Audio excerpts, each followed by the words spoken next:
This is Fox 5 News Morning.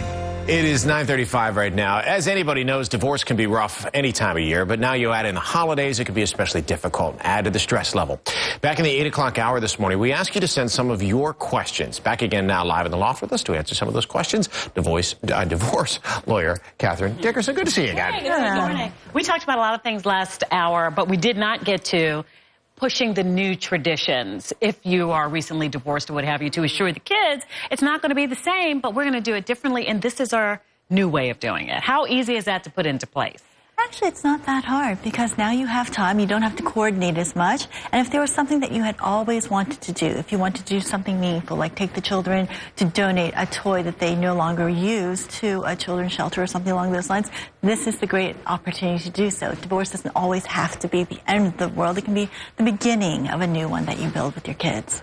All right, but basically, if you guys didn't hear it last hour, you need to write everything down. If you're going to spend time at two different families, and then stick to that plan. Somebody on Twitter said, though, if we couldn't agree before when we were married, how are we going to agree when we're divorced? Actually, people are better parents now when they're separated because they know that they no longer have to sort of be this partner to the other parent that they were in the marriage, and so they can focus on the children instead. And often I have clients come to me and go, well, why weren't they like this when we were married? Because there is that interference with being the spouse. I have a question in terms of if they've divorced and there's other people in their lives. Pushing that person on the kids, you know what I mean? So I have a friend that is a situation, and she's like, okay, you need to get a gift for, so-and-so. You need to be happy. And the kids are like, look, we can be around. If you love him, that's fine, but just don't push him on him. Push him on me. So how do you go about handling that? Should the kids get a gift, do a card? I will tell you that if this is not someone that's already in your life that children have met, the holidays are the single worst time to introduce that person.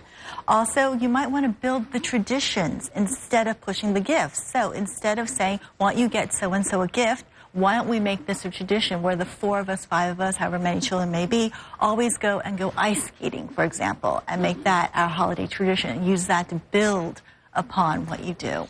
So we're talking about situations here where the divorce has already happened. We talk about the stress of the holidays.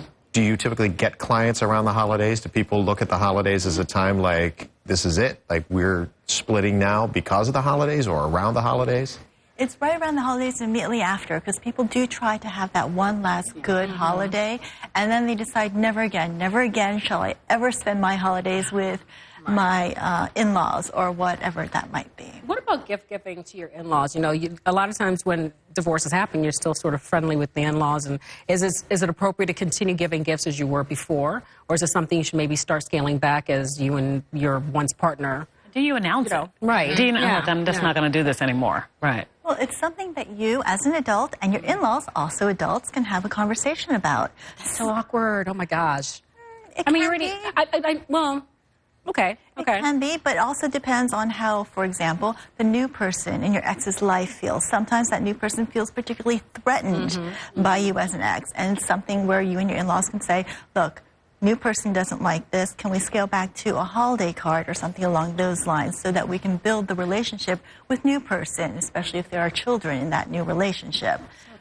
So tricky. What about put the kids first? I know. They're Real quickly, small. though, I just am interested in this because I think we've talked a lot with people that maybe have younger kids. What if your kids are older and it's a situation where you need both of your parents to be together and are divorced, but that's awkward? What's the best way to handle that situation? Where both parents are together? Well, so people get divorced and then their kids grow up, but then they okay, well, I want to have grandma and grandpa there, but grandma and grandpa are divorced and maybe don't get along. Sounds like a holiday. Right? You know what I'm saying? I mean, that happens all the time. It does. And so as an adult child, you can say, okay, grandma, your living room, grandpa, your dining room. Wow. We will have the kids run through, and if the two of you aren't adult enough to handle this, your grandchildren will. See, and then that's when the kid becomes the parent. Exactly. Right, you have to out-adult the parents. Another conversation about this. Okay. That's Kathryn's #1 tip. Plan ahead, far in advance. Kathryn Dickerson is a divorce lawyer, spending some time with us. May we never need your service. Yeah, right. All right. Again, but we did appreciate you being here today. All right. So it's kind of hard to say the third time's the charm.